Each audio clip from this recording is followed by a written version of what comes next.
జరిగే ఒక నష్టం ఏమిటి అనంటే, ఓన్లీ ఒక్క డ్యామేజ్ అయిపోయిన ఒక సింగిల్ వెయిన్‌నే వాళ్ళు ఎంబోలైజ్ చేస్తారు చాలా హై లెవెల్‌లో. మిగిలిన చిన్న చిన్న వెయిన్స్ ఏదైతే కింద ఉంటాయో వాటిని డీల్ చేయరు కాబట్టి ఆ వారికోసిల్ ప్రాబ్లమ్ అనేది క్లియర్‌గా రిజాల్వ్ అవ్వదు ఎంబోలైజేషన్‌లో.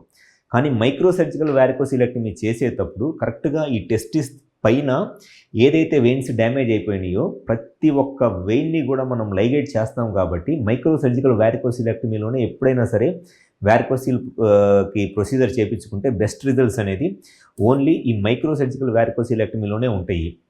ఇంకా అసలు ల్యాప్ వారికోసిలెక్టమీ కానివ్వండి, ఓపెన్ వారికోసిలెక్టమీ కానివ్వండి, totally outdated procedures.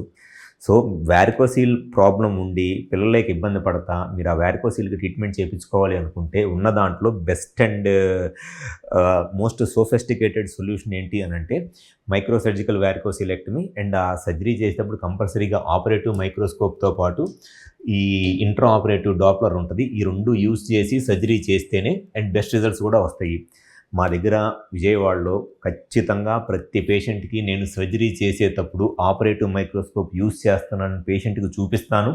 Plus surgery చేసేటప్పుడు ఇంట్రా ఆపరేటివ్ డాప్లర్ యూజ్ చేస్తా. ఆ ఇంట్రా ఆపరేటివ్ డాప్లర్ యూజ్ చేస్తున్నది కూడా నేను సర్జరీ చేసేటప్పుడు పేషెంట్‌కి చూపిస్తా కాబట్టి మా దగ్గర వారికోసిల్ ప్రొసీజర్ చేయించుకున్న చాలామంది పేషెంట్స్ ఆల్మోస్ట్ అందరిలోనూ చాలా బెటర్ రిజల్ట్స్ వచ్చి స్పెర్మ్ కౌంట్ న్యాచురల్‌గానే పెరిగి న్యాచురల్ ప్రెగ్నెన్సీ రావడానికి చాలా ఎక్కువ ఛాన్సెస్ ఉంటాయి.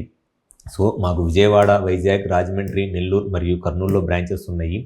ఎవరిలో అయితే ఈ వారికోసిల్ ప్రాబ్లమ్ ఉండి పిల్లలకి ఇబ్బంది పడుతున్నారో కుదిరితే ఒకసారి మా హాస్పిటల్ నెంబర్ కాల్ చేసి అపాయింట్మెంట్ తీసుకొని ఒకసారి మాకు విజయవాడ, వైజాగ్, రాజమండ్రి, నెల్లూరు మరియు కర్నూలులో బ్రాంచెస్ ఉన్నాయి. ఒకసారి వచ్చి కన్సల్ట్ అవ్వండి. డెఫినెట్‌గా మీకు మ్యాక్సిమం బెనిఫిట్ అనేది జరిగిద్ది.